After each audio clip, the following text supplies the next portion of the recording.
Assalamualaikum warahmatullahi wabarakatuh. Perkenalkan, nama saya Supriyadi dari Program Studi Bimbingan dan Konseling Islam, Institut Agama Islam Negeri Palopo.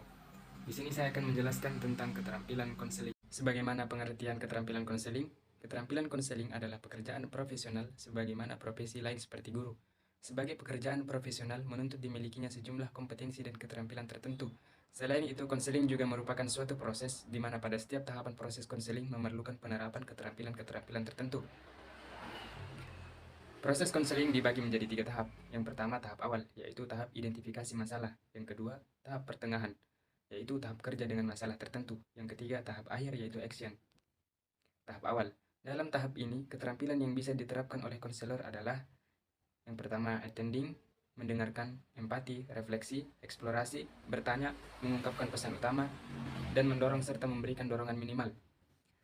Yang pertama, keterampilan attending. Keterampilan attending adalah perilaku konselor menghampiri klien yang diwujudkan dalam bentuk kontak mata dengan klien, bahasa tubuh, dan bahasa lisan. Ciri-ciri attending yang baik: yang pertama, mengagungkan kepala. Yang kedua, ekspresi wajah tenang, ceria, dan senyum. Yang ketiga, posisi tubuh agak condong ke arah klien. Yang keempat, mendengarkan secara aktif. Selanjutnya, keterampilan mendengarkan. Keterampilan mendengarkan adalah kemampuan pembimbing atau konselor dalam menyimak atau memperhatikan penuturan klien selama proses konseling berlangsung. Tanpa keterampilan mendengar ini, pembimbing atau konselor tidak akan dapat menangkap pesan pembicaraan. Selanjutnya, keterampilan berempati.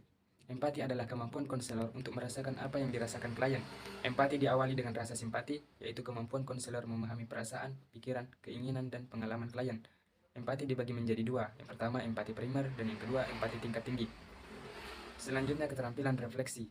Keterampilan refleksi adalah keterampilan untuk memantulkan kembali kepada klien tentang perasaan, pikiran, dan pengalaman klien. Selanjutnya, keterampilan eksplorasi. Keterampilan ini adalah suatu keterampilan untuk menggali perasaan, pikiran, dan pengalaman klien. Selanjutnya, keterampilan bertanya. Keterampilan menangkap pesan utama. Keterampilan bertanya merupakan suatu kemampuan pembimbing atau konselor dalam mengajukan pertanyaan-pertanyaan. Keterampilan ini bertujuan untuk mengatakan kembali esensi atau inti ungkapan klien. Selanjutnya, keterampilan memberikan dorongan minimal. Kemampuan ini adalah kemampuan memberikan dorongan langsung dan singkat terhadap apa yang telah dikatakan oleh klien. Keterampilan memberikan dorongan minimal. Kemampuan ini adalah kemampuan memberikan dorongan langsung dan singkat terhadap apa yang telah dikatakan klien. Selanjutnya, tahap pertengahan. Yang pertama, keterampilan menyimpulkan sementara. Keterampilan ini merupakan suatu kemampuan konselor bersama klien untuk menyampaikan kemajuan hasil pembicaraan, mempertajam atau memperjelas fokus wawancara konseling. Selanjutnya, keterampilan memimpin. Agar pembicara dalam wawancara konseling tidak menyimpang, konselor harus memimpin arah pembicaraan. Selanjutnya, keterampilan memfokuskan.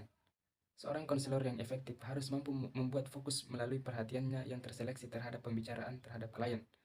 Selanjutnya, keterampilan melakukan konfrontasi. Konfrontasi merupakan kemampuan konselor menantang klien untuk melihat adanya diskrepansi antara perkataan dengan bahasa badan atau perbuatan dengan ide awal atau ide berikutnya. Selanjutnya, keterampilan menjernihkan dan keterampilan memudahkan adalah kemampuan menjernihkan atau memperjelas ucapan klien yang kurang jelas. Keterampilan membuka komunikasi agar klien dengan mudah berbicara dengan. Selanjutnya, keterampilan mengarahkan. Keterampilan mengarahkan adalah kemampuan konselor mengajak dan mengarahkan klien untuk berpartisipasi secara penuh dalam proses konseling. Selanjutnya, keterampilan memberikan dorongan minimal adalah upaya konselor untuk memberikan dorongan secara langsung dan singkat agar kliennya selalu terlibat. Selanjutnya, keterampilan memberikan nasihat. Dalam proses konseling, diam atau tidak bersuaranya bisa menjadi teknik konseling. Oleh sebab itu, konselor harus dapat memanfaatkan situasi. Nasihat bisa diberikan kepada klien apabila ia meminta. Meskipun demikian, pemberian nasihat tetap harus pertimbangan. Selanjutnya, keterampilan memberi informasi. Mengambil inisiatif perlu dilakukan oleh konselor apabila klien kurang bersemangat untuk berbicara, sering diam, dan kurang partisipatif. Keterampilan ini diterapkan apabila akan mengambil inisiatif jika klien tampak kurang bersemangat. Informasi diberikan oleh konselor kepada klien harus pada hal-hal yang diketahui konselor. Selanjutnya, keterampilan menafsirkan. Upaya konselor mengulas pikiran, perasaan, dan pengalaman klien dengan merujuk kepada teori-teori. Yang terakhir yaitu tahap akhir, yaitu action. Yang pertama, keterampilan menyimpulkan merupakan kemampuan konselor mengambil inti pokok pembicaraan selama proses konseling berlangsung. Selanjutnya, keterampilan merencanakan. Menjelang sesi akhir wawancara, konseling atau konselor harus dapat membantu klien untuk dapat membuat rencana berupa suatu program untuk action, yaitu rencana pembuatan nyata yang produktif bagi kemajuan klien. Selanjutnya, keterampilan menilai. Keterampilan menilai berarti kemampuan konselor menetap akan batas-batas atau ukuran-ukuran keberhasilan proses konseling yang telah dilaksanakan. Selanjutnya, keterampilan mengakhiri konseling. Keterampilan mengakhiri konseling merupakan sesi akhir tahapan konseling. Secara umum, penutupan sesi konseling dilakukan oleh konselor dengan melakukan hal-hal sebagai berikut. Yang pertama, mengatakan bahwa waktu konseling akan berakhir.